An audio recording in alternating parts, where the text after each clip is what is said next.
মুমিন গীবত করতে পারে? গীবত করার মৃত ভাইয়ের পচা গোশত খাওয়ার সময় কোন মুমিন কখনো গীবত করতে পারে? এখন হালাল পন্থায় গীবত চলে আমাদের দেশে। কিভাবে জানেন? কথা শুরু করে এইভাবে, কথা বললে তো গীবত হয়ে যায়, বললে তো গীবত হয়ে যায়, তারপরেও বলি একটু, আছে না নাই? হালাল পন্থায় গীবত কি কমু ভাইজান, বললে তো গীবত হয়ে যায়।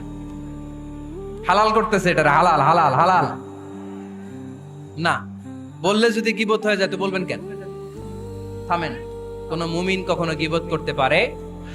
মেরাজের রাতে আল্লাহর হাবিব সাল্লাল্লাহু আলাইহি ওয়াসাল্লাম দেখলেন কিছু লোক লাহুম আযফারুন মিন নুহাস, তামার আগুন দিয়ে নখ বানানো, নখর ধারালো, ইয়াখদাশুনা বিহি উজুহাহুম ওয়া সুদুরাহুম, তারা তাদের নখ দিয়ে জাহান্নামে নিজের গালের গোশতগুলো, বুকের গোশতগুলো ছিঁড়ে ছিঁড়ে খাচ্ছে, আর তাদের ব্যথা যন্ত্রণা দেখে পুরো জাহান্নামের অন্য লোকরা থারথার করে কাঁপছে।